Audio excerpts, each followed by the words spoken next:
bem? É com grande alegria que apresentaremos mais uma formação. E a Creche Sagrada Família vem falar um pouco sobre as deficiências sensoriais, que podem ser as deficiências visuais ou auditivas. Nesse vídeo, iremos ter a fala da nossa especialista, trazendo a importância de desenvolver os sentidos na educação infantil. Teremos uma entrevista com uma mãe que irá trazer na íntegra como é a estimulação precoce nesse tempo de pandemia. Sugestões dos educadores de jogos, brinquedos e brincadeiras para trabalhar com as crianças. Teremos também a apresentação do livro do João Vieira. Ele é escritor e contador de história. Mostraremos também algumas devolutivas que as crianças realizaram. Oi, tudo bem? Eu sou a professora Essi. Eu venho aqui hoje compartilhar um pouquinho da minha experiência com vocês e eu espero que eu possa contribuir, na formação de vocês. Primeiramente, gostaria de agradecer pelo convite da professora Maiana por estar aqui com vocês hoje. Bom, gente, nós vamos falar um pouco sobre deficiência sensorial. O que é a deficiência sensorial? Ela se caracteriza pelo não funcionamento total ou parcial dos nossos 5 sentidos, Nós temos 5 sentidos, nós temos a visão, a audição, o tato, olfato e paladar. Então, assim, qualquer déficit em um desses sentidos é denominado deficiência sensorial.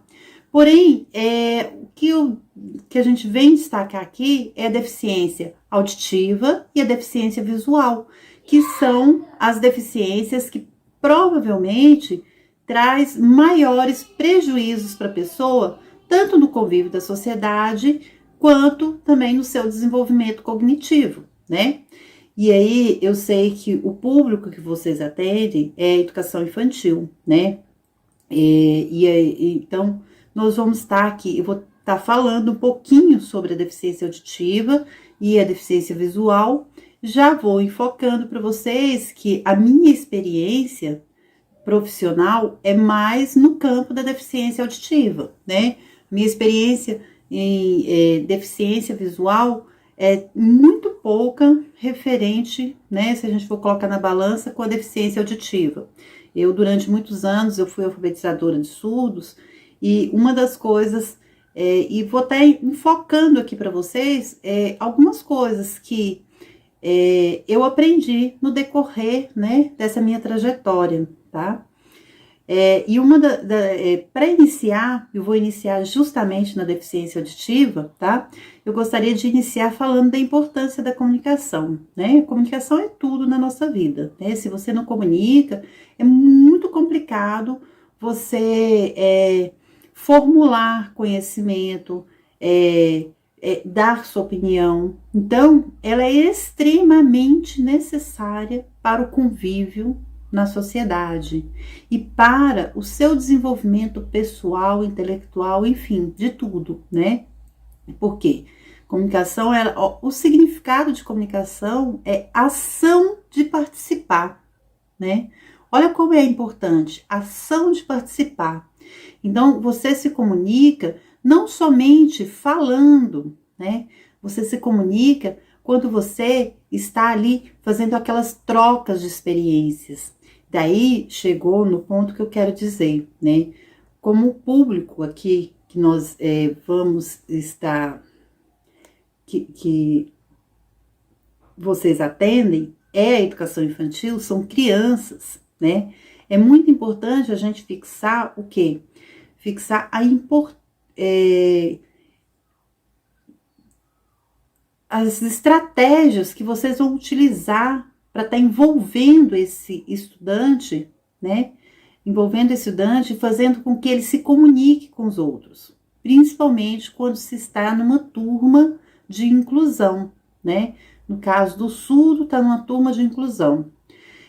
Existe, assim, vários aspectos, A criança surda, quando ela chega na escola, muitas vezes, e isso acontece muito, Da família não ter ciência de que ela é surda, tá?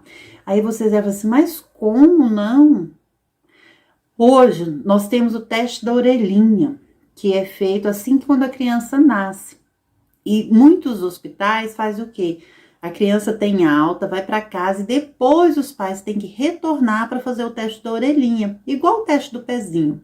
E assim, isso aí é fato, tá?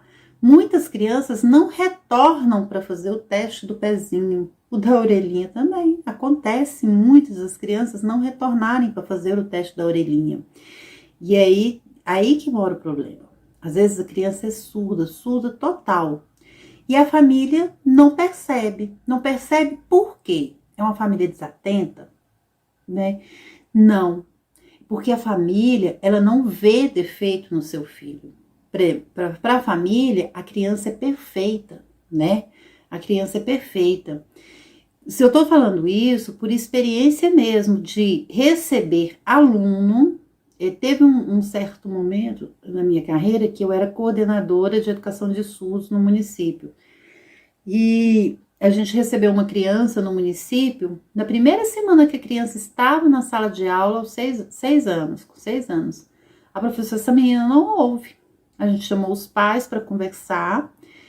E os pais dizem, não, é porque ela é caladinha mesmo. Os pais acham que a criança é caladinha, né? Mas a gente tem que estar muito atento a isso. E nós, enquanto professores, questão de visão e audição, o professor, ele detecta muito mais rápido do que a família. Porque o bebê, quando ele nasce, o bebê surdo, ele não tem problema nas cordas vocais. Então, ele vai fazer todo aquele balbucio da criança. Ele vai naná, papá, papá, papá, vai fazer todo barulho. E ele, inteligente que é, ao crescer, quando ele quiser água, ele vai estar apontando a água, ele vai estar... algumas coisas ele vai estar fazendo e a família vai achar que aquilo é normal, que ele só é caladinho, entendeu? Por isso a importância de fazer todos os exames. Mais uma vez, não feito, a gente tem que ficar em alerta, né? O alerta que eu vou dizer aqui também é um alerta, assim, até para vocês, enquanto mães, enquanto tias, enquanto irmãs, enquanto... Enfim, se você tem um bebê em casa, prestar atenção no bebê, né? Se não tem alguma questão assim, dele não tá te respondendo quando chama, é porque o bebê tá de costa, e chama e ele não vê, não vira. A criança, na realidade, com 1 ano, desde bebezinho de meses, se fez um barulho perto dele, o que ele faz? Ele procura esse barulho. Se ele não está fazendo isso, alguma coisa pode ser. Pode até não ser surdez, pode ser autismo, pode ser uma deficiência intelectual, pode ser várias outras coisas. Mas pode ser surdez, então a gente tem que ficar atento, né? Mas como o foco aqui é sobre a educação infantil, então eu não vou adentrar nesse assunto, né? Que aí já seria mais uma hora para a gente estar falando sobre isso e eu gosto muito de fixar, né, disso. Mas, por exemplo, você recebeu a criança na escola. Digamos que o pai não saiba que ela é surda. Você prestou atenção que você bate palma e ela não vira, você faz barulho e ela não te procura aquele barulho para saber o que é, não, alguma coisa de estranha é. Então, o importante é chamar os pais, ter uma conversa bem sincera, né? E aí orientá-los a procurar os especialistas para que a criança possa receber a melhor tratamento possível. Bom, mais uma vez que você já sabe que vai receber uma criança surda na sua sala de aula, né? Aí é uma outra questão, né? Aliás, primeiro a gente tem que ter na consciência que o surdo, ele não é um ser patológico, ou seja, ele é um sujeito que tem uma língua natural, que é a língua brasileira de sinais, tá? E aí, o português como segunda língua, tá? Quando eu falo língua brasileira de sinais, primeira língua, português como segunda língua, é porque isso é fato. Nós temos uma lei, que é a Lei 10.436, que garante isso para a comunidade surda. Nessa lei, enfatiza que a língua brasileira de sinais é uma língua oficial do nosso país. A primeira língua para os surdos é a língua brasileira de sinais e língua portuguesa como segunda língua. Para os ouvintes é o contrário, né? Português é a primeira língua, língua brasileira de sinais é a segunda língua. Daí vem um outro questionamento. Assim, a gente tem vários questionamentos aqui. O outro questionamento seria que a língua brasileira de sinais teria que ser uma língua que que estivesse no currículo desde a educação infantil. Essa é uma opinião minha. Para mim, era desde a educação infantil. E a gente sabe que isso não é fato, né? Algumas escolas têm essa disciplina no currículo, mas não é obrigatório, né? Então, mas eu recebendo uma criança da educação infantil, que eu sei que ela é surda completamente, o que eu tenho que fazer? Como eu devo trabalhar com essa criança? Primeiramente, gente, educação infantil, o que manda é o quê? É o lúdico, né? O lúdico como facilitador na educação das crianças não tem erro, se você trabalhando com o lúdico. Então, quando a criança chega na escola, né, por volta... Hoje entra-se na escola com 2, 3 anos, eu não sei qual é a faixa etária da escola de vocês, mas, por exemplo, com 2, 3 anos de idade, né, que é maternalzinho, né, e aí a criança ouvinte, ela chega na escola aos 3 anos de idade, ela já sabe falar muita coisa, ela sabe se expressar, ela sabe já dizer o que quer, o que não quer, talvez ela fique retraída no início, mas ela já tem um repertório de palavras, por quê? Porque ela tem estímulos dentro de casa. E aí, quando uma criança surda chega chega na escola, e aí, né? Aí primeiro tem que saber da família. Será que a família já sabe Libras, já comunica em Libras com essa criança? Porque esse é um ponto muito importante, né? A família é muito importante. Eu sempre digo em palestras ou nas minhas aulas que quando a família descobre que tem uma criança surda, que o bebê que nasceu é surdo, eu falo que do mamando ao caducando tem que aprender Libras para poder estimular aquela criança, ensinar aquela criança, né? A gente não aprende a falar, não é só quando vai à escola, a gente aprende a falar desde o dia que nasce, né? Melhor, desde quando está dentro da barriga, porque você escutando a voz da mãe, do pai, das pessoas que estão ali em sua volta, aquilo já vai interiorizando na pessoa, né? E o surdo muitas vezes não tem isso. Às vezes, se a criança é surda, nasceu numa família de ouvintes que não tem surdo, poucas as vezes, isso eu garanto para vocês, tá? Por experiência, poucas as vezes a família vai atrás de um cochilibras. Ela às vezes vai atrás do cochilibras depois que a criança entra na escola. Hoje nós temos o programa de estimulação precoce que instrui muito as famílias, né? É um avanço, mas nem todo mundo tem a oportunidade de estar frequentando, né, esses programas de educação precoce. Então, quando a criança chega, se a família já sabe Libras e já está ensinando, ela já vai chegar com um repertório de sinais na escola. Mas se não, e aí? Eu, professora, o que eu vou fazer? Eu vou, né, propondo atividade lúdica que favoreça a comunicação da criança com o meio e com ela mesma, né? Fazer com que todos tentem se comunicar com aquela criança, brincadeiras lúdicas, que estabeleça a comunicação, que seja com mímica, enfim, né? E aí, introduzindo sinais de língua brasileira de sinais aos poucos, né? Da língua brasileira de sinais aos poucos àquela criança. Porque com isso, de maneira dinâmica, a criança vai conseguir compreender o meio em que ela está inserida, né? E assim ela vai estabelecer uma maneira de estar ali tendo aquela troca de experiência e aprendendo mesmo, né? Atualmente, a educação de surdo, ela está entrelaçada com o bilinguismo. O que é o bilinguismo, né? A criança surda, o estudante surdo, ele aprende a Libras e o português ao mesmo tempo, né? Ou seja, tanto a Libras e o português, eles devem ser ensinados para o surdo ao mesmo tempo. E isso, às vezes, confunde muito a cabecinha da criança, né? E aí, nesse primeiro momento de educação infantil, atividades muito lúdicas, e aí você mostrar o sinal, mostrar a coisa e falar assim, olha, isso aqui é a água, e faz o sinal da água.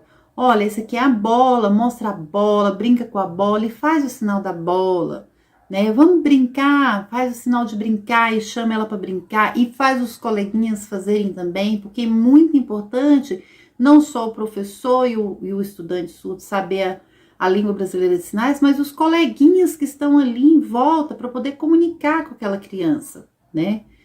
Então, assim, a melhor forma é a maneira lúdica. E uma outra questão que, assim, que eu sempre utilizei bastante em sala de aula, eu trabalhei mais com alfabetização de surdos, né? Não é que eu sempre precisa utilizar, é o estímulo visual. A criança surda, ela tem que ter estímulo visual, né? Tudo tem que estar no visual, mostrar o objeto, a figura e o sinal daquele objeto, né? Ah, se eu quero montar uma frase, né? Sei lá, eu tô contando uma história para criança, então que eu conte a história, né? Que eu oralize a história, que eu use muito as expressões corporais, a expressão facial, né? Que eu faça em sinais, mas que principalmente, primordialmente, mostre as gravuras da história, explore essas gravuras, o visual, para que a criança se interiorize e compreenda aquilo, tá? Uma outra questão também muito importante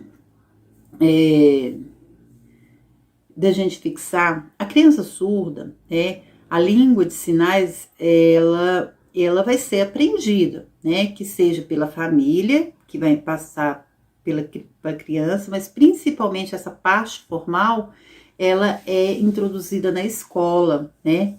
Então, a gente precisa estimular visualmente, de forma criativa, a criança surda, para que ela possa, de forma natural, adquirir a sua língua materna. Não seja aquela coisa forçada, que seja brincando, ela aprenda os sinais, interiorize eles e passe a utilizá-los da melhor forma possível no seu relacionamento com as pessoas, na sua interação com a sociedade, né?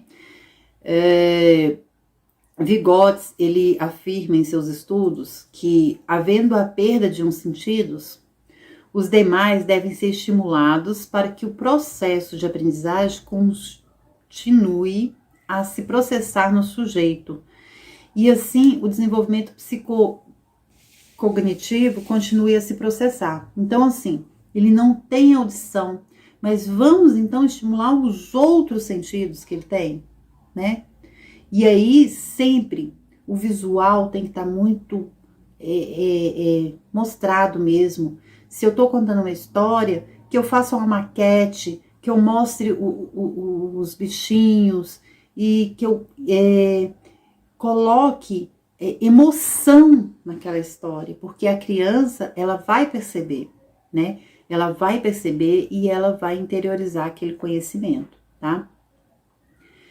E aí, é muito importante que a criança surda, né, esteja muito utilizando, o professor esteja muito utilizando desses métodos, né, para que amplie a aprendizagem da criança, né, aprendizagem visual. E aí você vai utilizar o quê? Imagens, jogos, brincadeiras.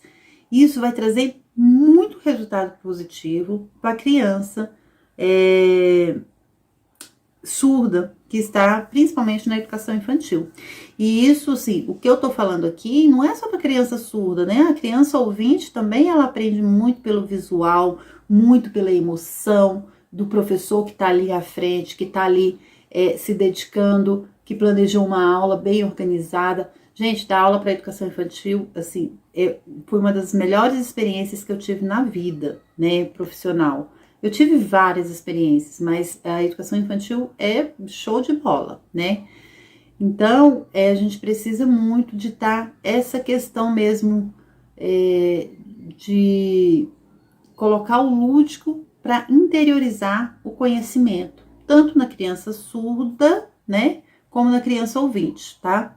Mas assim, eu vou dar algumas sugestões de atividades. Uma delas, que é primordial para a educação de surdo, é você colocar a rotina em sinais, a rotina da sala de aula. Ó, por exemplo, geralmente quando a gente chega na sala de aula, a gente canta uma musiquinha, então que coloque lá a rotina da criança e coloque o sinal daquela parte, né, da oração, da música, da rodinha da conversa, de como o tempo está hoje, que dia é hoje, quantos vieram, quantos que é menina, quantos que é menino, e aí faz, ó, quantas meninas, quantos meninos, né, aí mostra a gravura, quando você pergunta quantas meninas, mostra a gravura das meninas, né, quantos meninos, mostra a gravura dos meninos. É muito importante que essa rotina do início da aula, ela esteja agregada também com sinais em libras.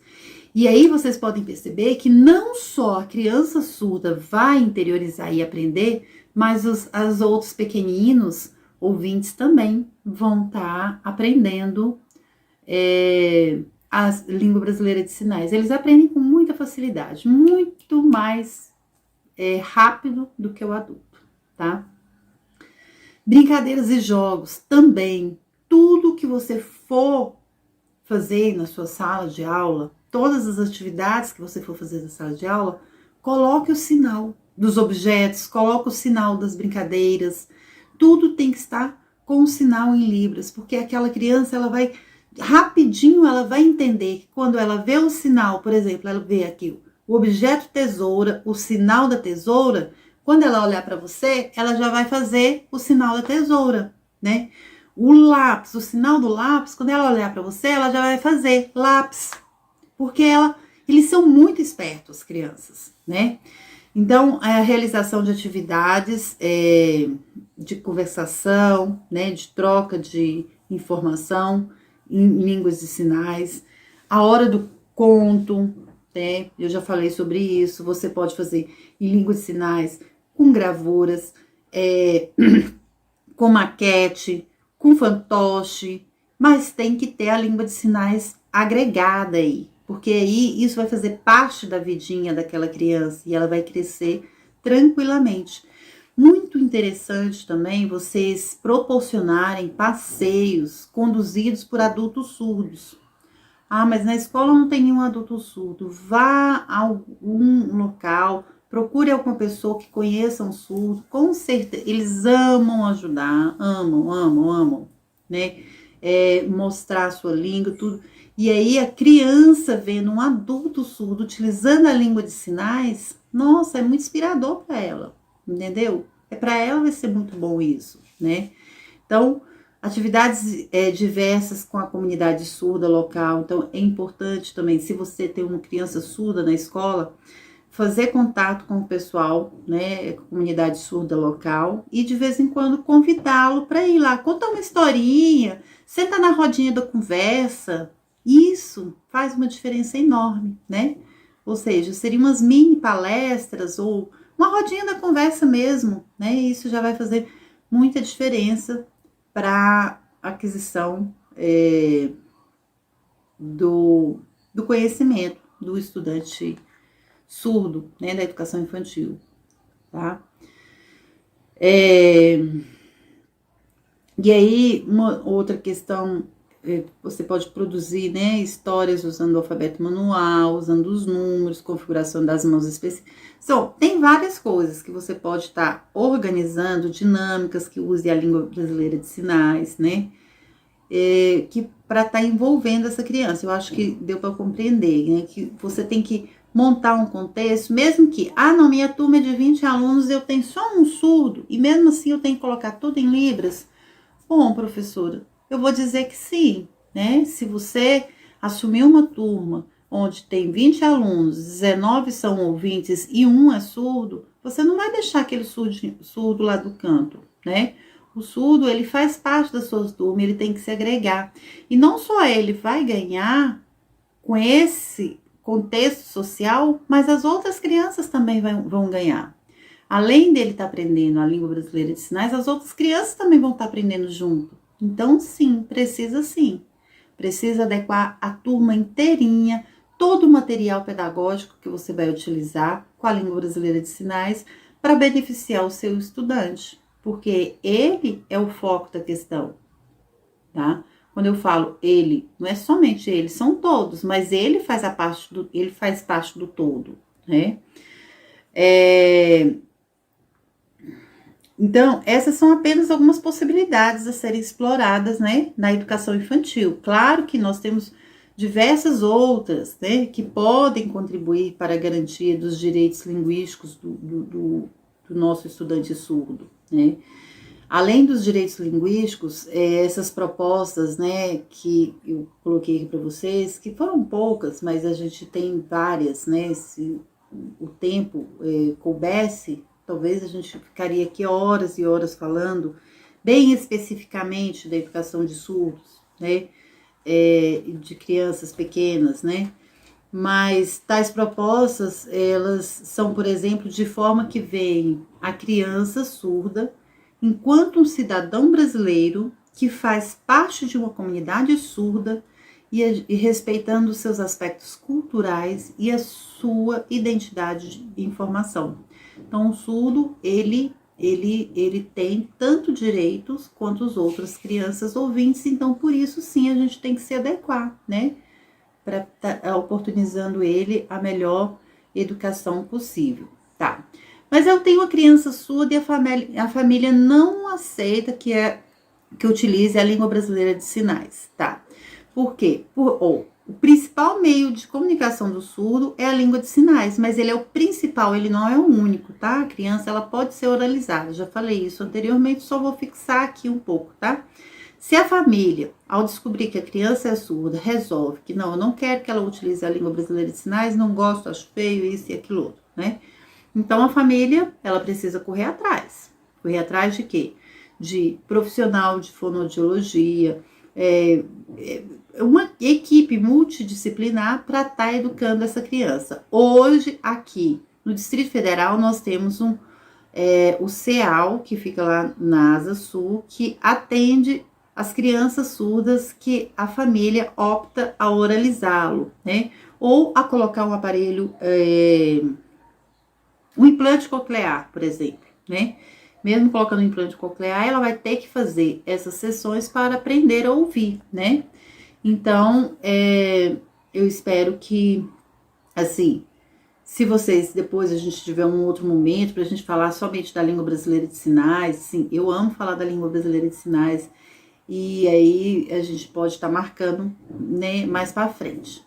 Agora falando da outra deficiência, né, que é a deficiência visual. Ela se refere, né, a uma perda total ou parcial da visão, né, que total a gente determina como cegueira, né, e quando o quadro é parcial, a gente pode chamar de baixa visão, portanto, a gente precisa conceituá-lo, né, a cegueira é a situação de ausência total da visão, chegando inclusive a perda de projeção de luz, né? E aí esse estudante cego, ele necessita para o seu desenvolvimento educacional de atendimentos específicos. Quais atendimentos? Domínio do braille, soroban, orientação e mobilidade, dentre outros. Na educação infantil, a gente vai estar trabalhando essa questão da comunicação. Na realidade, a criança geralmente que é cega, né? Cega, ela por si, ela é muito comunicativa, porque é o meio que ela tem de interagir com o mundo, já que ela não vê, né, ela tem o tato, né, muito aguçado, o olfato muito aguçado, mas ela comunica que é uma beleza, né, uma criança muito comunicativa. E aí precisa, assim, de estar começando na educação infantil também de forma muito lúdica, tá introduzindo o braille, o soroban, tá direcionando essa criança sobre orientação e mobilidade, né? Já a criança de baixa visão é aquela que o prejuízo da função visual, mesmo após tratamento ou refração óptica, né? As condições de baixa visão são variáveis. Tem criança, né, que precisa de muito auxílio com baixa visão, né, de coisas muito ampliadas, enfim. Outros já nem tanto, certo? Então, varia muito de um para o outro, né? De acordo com o grau da sua perda visual, e aí a gente vai estabelecer qual o melhor atendimento para essa criança surda. E nós temos uma outra aqui que é a surdo-cegueira, né? A criança que é surda e cega. O que é surdo-cegueira? Surdo-cegueira não se refere apenas à soma das distinções impostas, né, pelo surdo e pela cegueira, né? A pessoa surda cega, ela apresenta várias dificuldades em razão da falta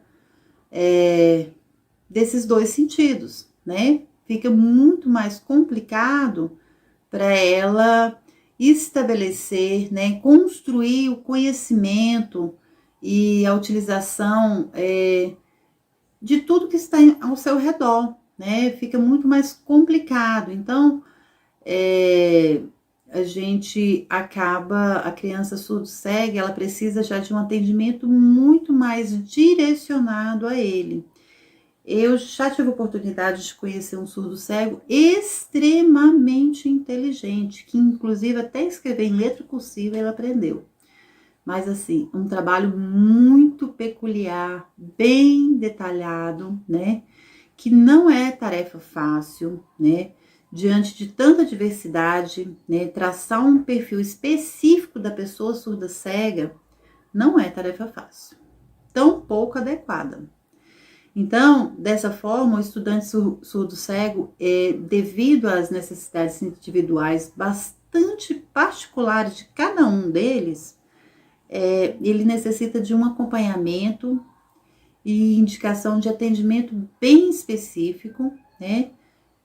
Suporte às necessidades educacionais especiais, a fim de que suas potencialidades, habilidades sejam desenvolvidas.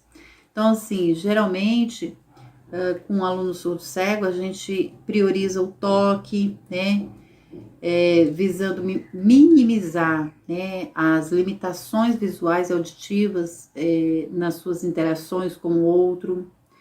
Enfim, alternativas de atendimento aos surdos-cegos estão intimamente relacionadas às suas condições individuais, né? Então, vai depender muito do grau de comprometimento da visão, da audição, né? Ao nível de desenvolvimento linguístico, se ele tem algum desenvolvimento linguístico, porque se ele tem já facilita alguma coisa, mas é complicado, porque se ele já não ouve, dependendo do grau de audição, ele não ouve, então talvez ele não tenha esse desenvolvimento linguístico tão aguçado, né?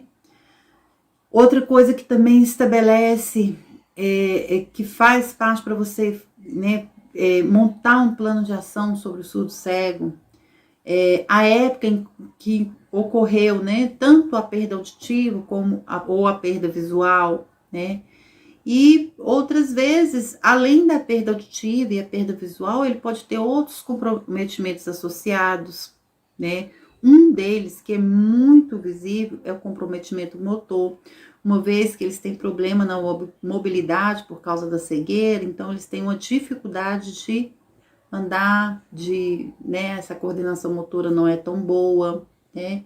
E aí a gente vai no caso, né, da educação infantil, geralmente a criança surdo-cega não vai assim, já de imediato para a escola regular, né? Ela tem um atendimento primeiro no centro de deficiência visual e auditiva, para ele aprender a viver, a ter autonomia para estar no meio da sociedade e assim poder interagir com os demais, tá? Não que não interage, inclusive esse surdo-cego que eu tive a oportunidade de acompanhar o desenvolvimento dele, tá? Não era meu aluno, mas eu acompanhava de perto por ser coordenadora. Ele se comunicava com a gente, ele se fazia entender, né?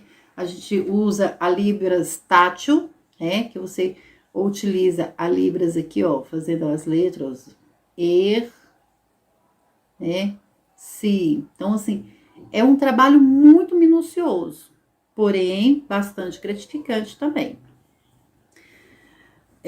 Uma outra coisa que determina né, a idade que ele ingressou na instituição educacional. É muito importante que quanto mais cedo uma criança, tanto deficiência auditiva, visual ou surdo-cego, está tendo um acompanhamento educacional o mais cedo possível, né? Enfim, gente, eu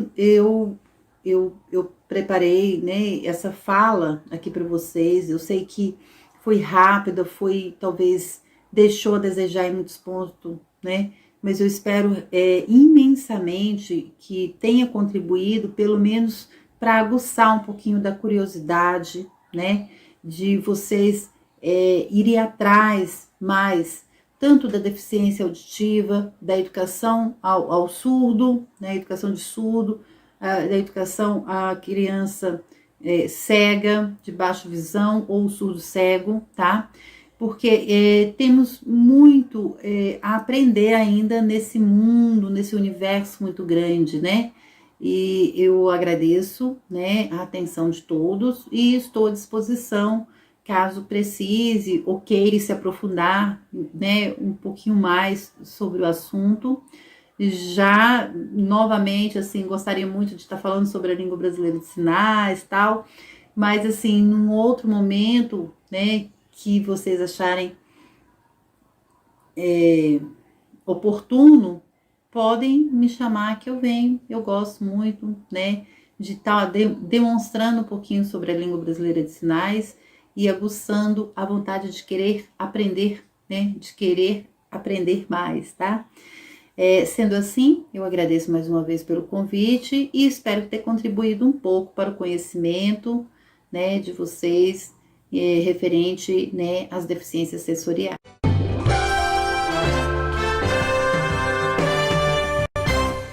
Boa tarde, pessoal! Estamos começando mais um encontro com Joyce Rodrigues. Hoje falaremos de um tema muito importante, que é a estimulação precoce com crianças com deficiências. E estamos com uma participante mais que especial, Leia. Oi, Olá, Leia, tudo bem? Seja bem-vindo no nosso encontro. Obrigada, é um prazer estar aqui. A Leia, ela é uma mãe que ela tem um filho chamado Heitor e ela vai explicar um pouco como é que é essa rotina, como é que está sendo todo esse processo nesse período de pandemia. Fique à vontade, seja bem-vinda, Leia. Obrigada. Então, gente, antes de começar a nossa entrevista com a nossa convidada especial, Leia, vamos para um breve intervalo.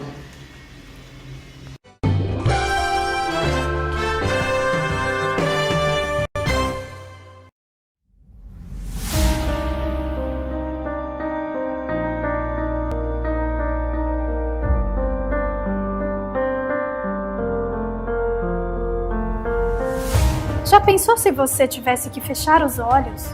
O que você enxergaria? Já imaginou se precisasse ficar calado? O que diria? E se não pudesse andar? Aonde iria? Existe em cada um de nós uma força chamada amor, capaz de nos fazer enxergar, falar, nos levar aonde sonhamos ir. Basta querer, basta escolher. Somos únicos, cada um de nós, e como tal, dotados de nossas particularidades, limitações, dons, necessidades, sonhos, medos. Somos iguais, você, eu, diferentemente iguais. Sem bullying, sem preconceito, sem racismo, sem essas coisas. Todo mundo tem que entender que todo mundo é igual, ninguém é diferente, nunca vai ser. Choramos e também damos boas risadas. Somos pensativos e também muito comunicativos. Somos recheados de planos, metas que buscamos dia após dia. Somos por dentro e por fora. Nem sempre se enxerga a luz do dia ao sair de casa pela manhã. Mas o vento que toca seu rosto e brinca com seus cabelos, é incrível.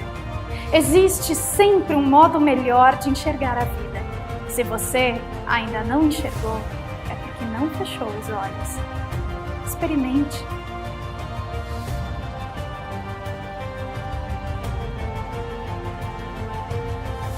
Muita gente precisa da sua ajuda. Eu só preciso do seu respeito. E se não for pedir muito, do seu carinho.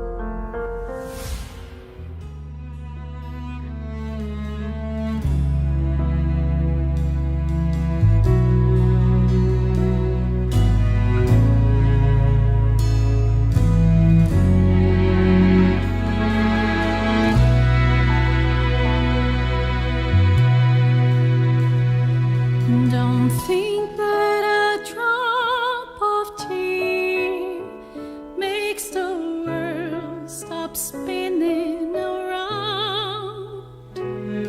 Not even the sharpest skin can be louder than a beat of a heart. If sorrow is all you know, let me tell you a secret, my friend. A smile on your face decreases your pain. Life is now, make the best of today.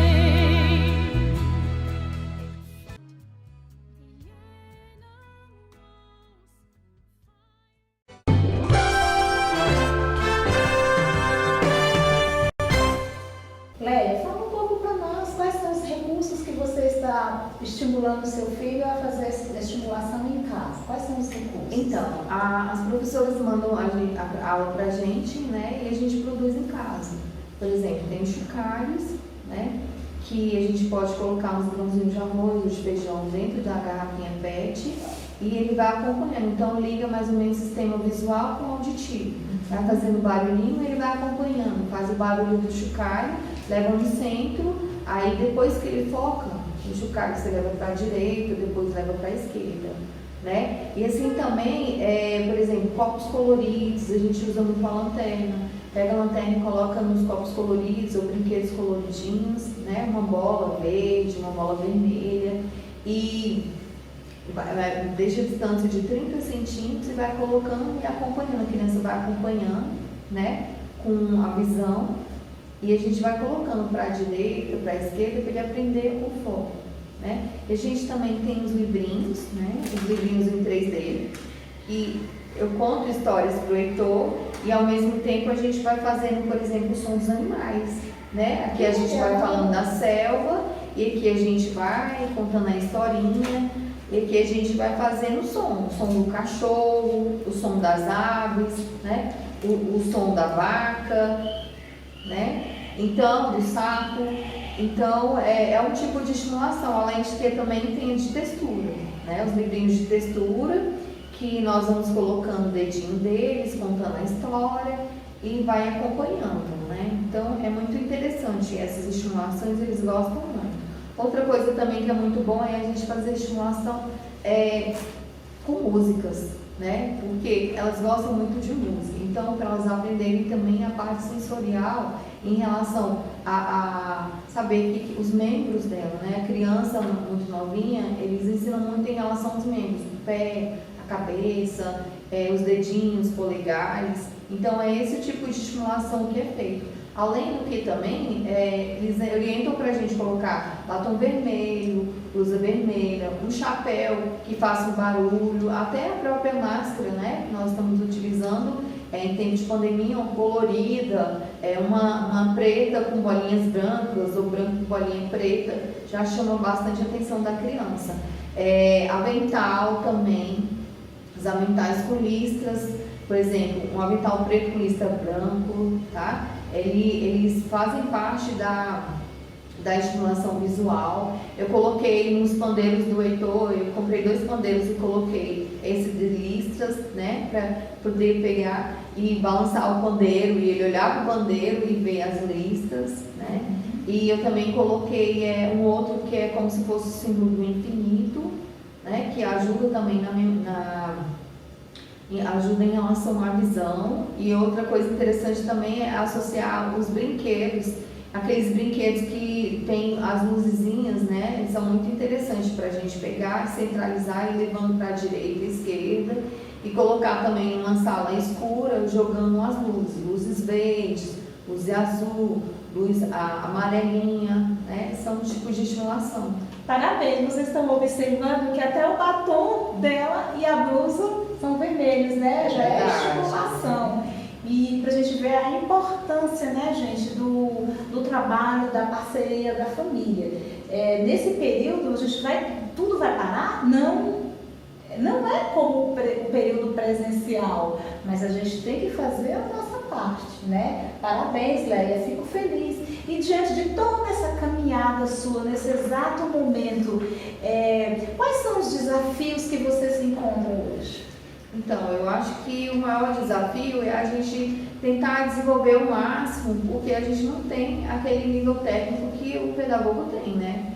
Então, eu como mãe, assim, a gente tenta estimular ao máximo, mas a gente ainda fica na dúvida, será que realmente está aprendendo? Porque eu não tenho como avaliar se ele está. Eu vejo que em alguns momentos ele foca, em outros momentos ele dispersa, né? Então, eu acho que esse é o maior desafio, a gente tentar ao máximo, né, chegar próximo do que o pedagogo faz.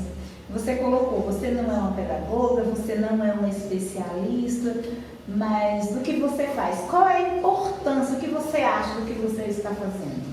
É importante para o desenvolvimento dele, porque a gente não pode parar, né?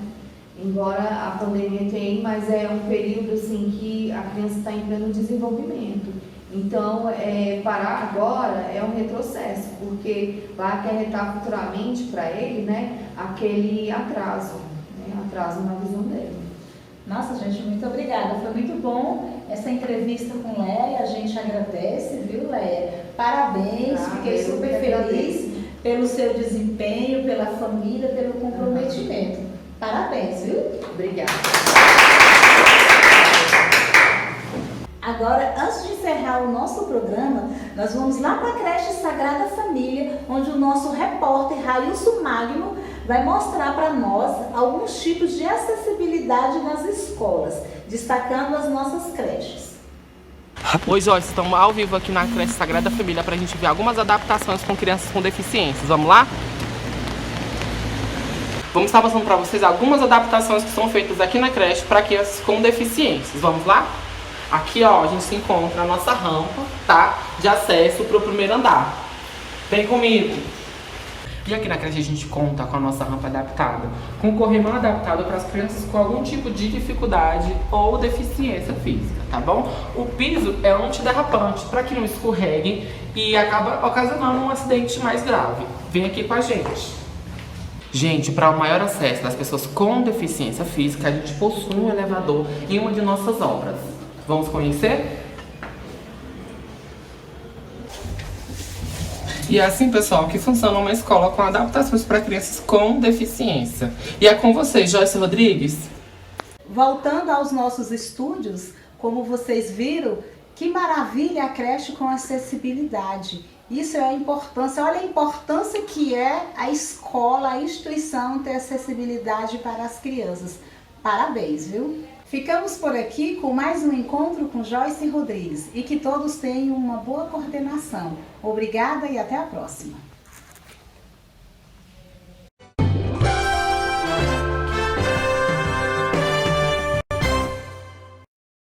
Informamos que os participantes do programa Encontro com Joyce Rodrigues não utilizaram máscaras, pois mantivemos todos os cuidados de distanciamento.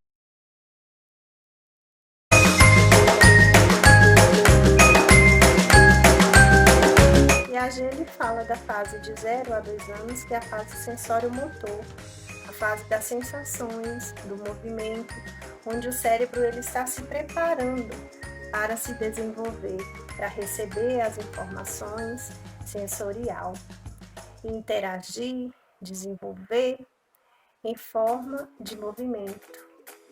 E posteriormente, então virá a linguagem, o comportamento, a cognição.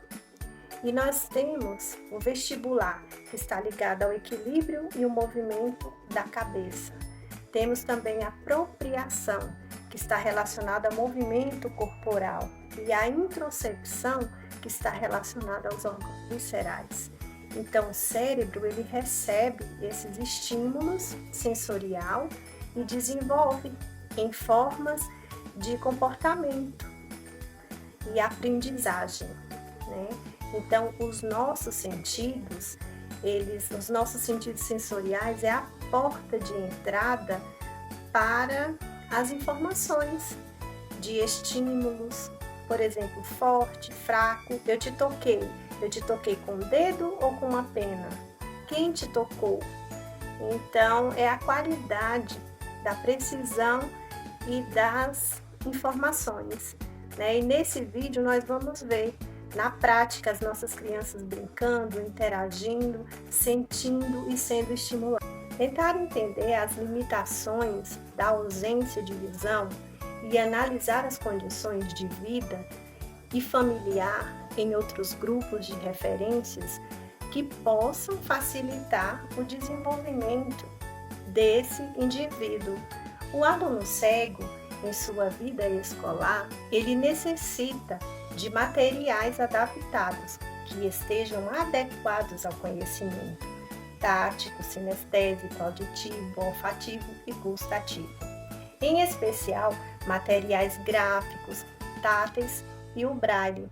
A adequação de materiais ela tem como objetivo garantir o acesso às mesmas informações que as outras crianças têm, para que as crianças cegas não estejam em desvantagem em relação aos seus pares. A educação especial é uma modalidade de ensino que ela deve caminhar paralelamente ao ensino regular em todos os níveis de educação, na educação infantil, no ensino fundamental, no ensino médio, superior. E em sala de aula nós temos recursos como maquete, esquemas táteis, sonoro, de modo a garantir que o aluno está aprendendo o que o professor está passando, o que é dito pelo professor. A questão é, independente da cegueira, para aprender é preciso a oportunidade de aprendizagem. E a pessoa surda na sala de aula? O professor é o intérprete que ajuda o aluno com surdez a se desenvolver. Ele é o canal entre o professor, o aluno e os colegas. E a habilidade que eles têm é agilidade, rapidez em sala de aula. Tem as salas de recurso, onde eles aprendem a modalidade de escrita, expressão facial, expressão oral. A linguagem de sinais é a primeira linguagem deles, é o meio de comunicação que eles usam para se comunicar.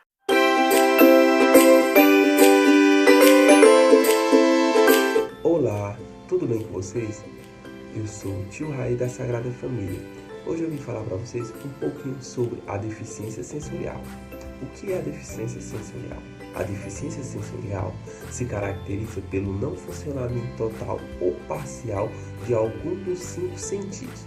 Para que entendermos melhor, irei demonstrar na prática. Vamos lá?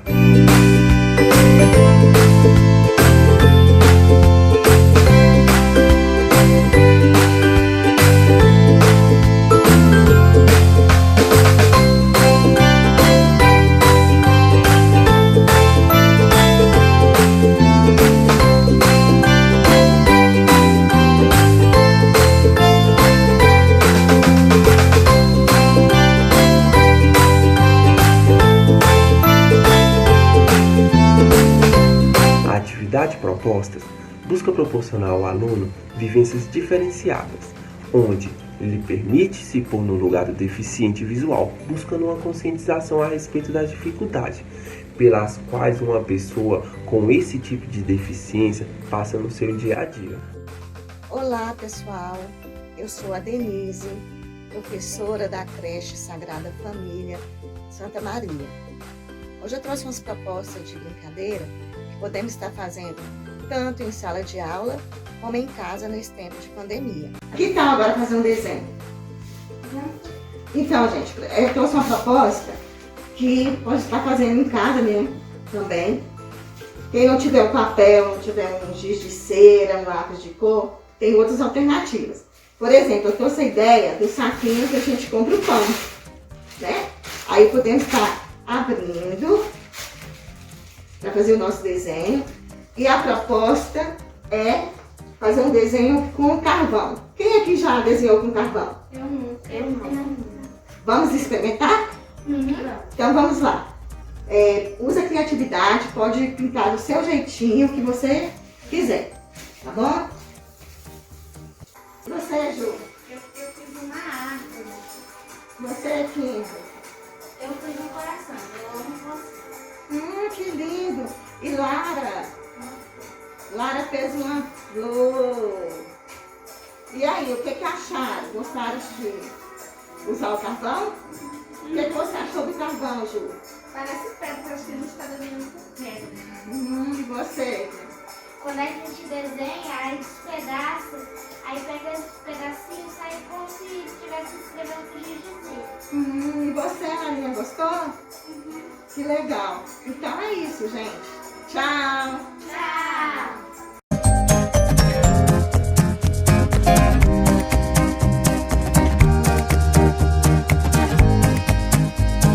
Vai, pega o João. Cadê eu? Pega o João, vai. Pega o João. Pega ele, vai. Não lava o pé. Não lava porque não quer. Ele mora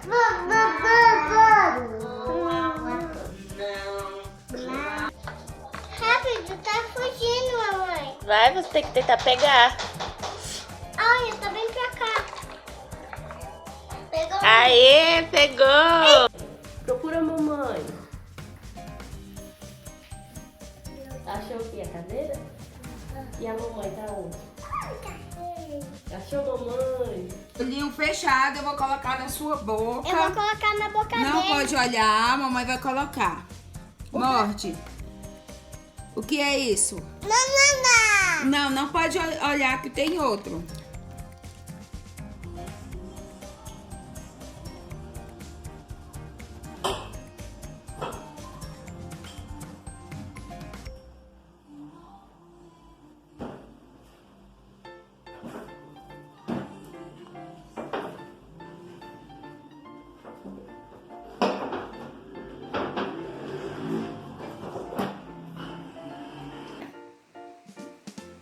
No papel, Luiz.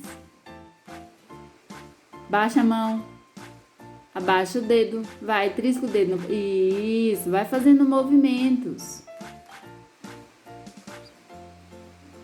Agora, o que é isso?